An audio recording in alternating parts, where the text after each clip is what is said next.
Pandemia, sem dúvida nenhuma, ela tem trazido um aprendizado muito grande como produção de consciência coletiva, mas também individual. Algumas pessoas trazem aí da perspectiva da transformação que esse vírus tem como possibilidade, eu diria, de relacionamento social. Mas eu tenho dito sempre nas minhas falas que o vírus, ele não é nem bom nem mal do ponto de vista social. Biologicamente, ele produz uma patologia grave, podendo levar à morte. Do ponto de vista social, ele traz possibilidades, né?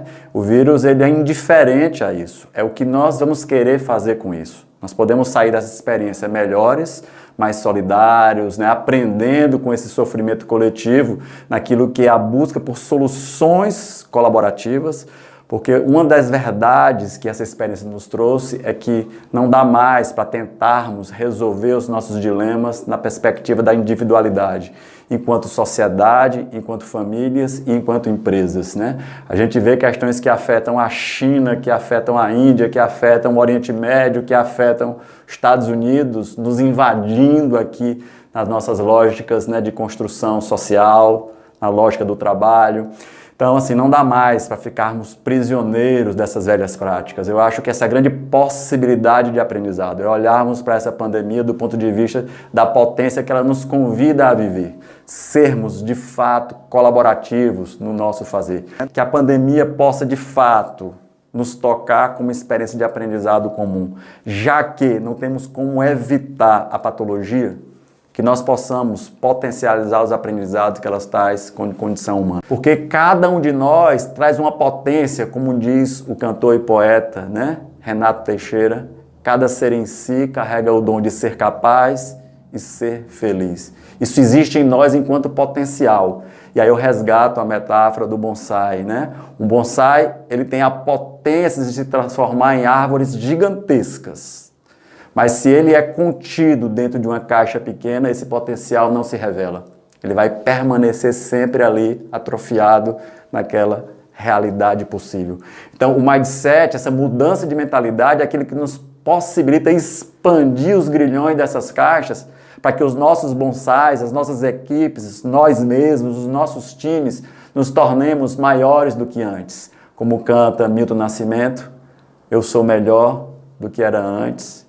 Eu sou maior do que já fui antes. Tem uma historinha que eu gosto muito do livro A Arte Cavalheiresca do Arqueiro Zen, que ele fala sobre um executivo que vai, né, buscar um mestre de Kyudo para praticar essa arte marcial, para tentar aprender sobre os caminhos da vida, né, saindo da literalidade só do arco e flecha, com um aprendizado de evolução, de autoconhecimento. E ele procura esse mestre Zen e ele vai praticar, né, Kyudo.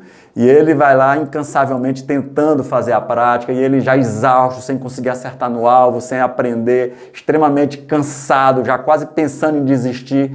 E aí quando ele está lá, né, extremamente já com a motivação lá embaixo, o mestre chega até ele e faz pequenas e suaves correções de movimento, de postura, de olhar, de respiração, e pede que ele repita esse kata lentamente.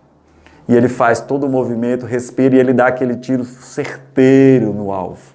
E aí ele olha para o mestre e pergunta: puxa, mestre, por que o senhor não me ensinou o caminho do sucesso antes? E o mestre, do ápice da sua sabedoria, responde: você precisava naufragar nos seus próprios fracassos para aceitar humildemente o colete salva-vidas que eu iria lhe lançar. Que nós tenhamos a humildade de aprendermos e nos desenvolvermos, de nos reconhecermos pequenos para poder nos tornarmos grandes. E essa é a perspectiva, né? Esse exercício de humildade, de nos reconhecermos aprendizes. E humildade vem de humus, que é terra fértil. Diz que Confúcio, certa vez, foi perguntado: por que o mar é grande? E vocês sabem quanto tempo Confúcio levou para responder essa pergunta? Diz que ele levou 7 anos nas suas peregrinações, caminhando por toda a China, convivendo com as pessoas das mais diversas áreas, espécies, padrões, estruturas, ricos, pobres, camponeses, reis, para chegar a uma resposta. E depois que ele retorna, ele diz: hoje eu sei porque o mar é grande.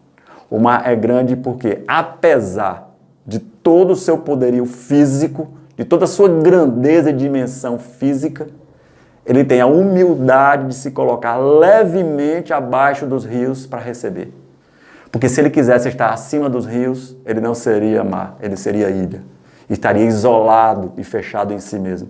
Eu diria que esse é o convite que nós queremos fazer para vocês nessa jornada. Se abram. Se percebam pequeno para se reconhecer grande como produção de caminho. Então, a gente vai seguir. Até breve. Sucesso.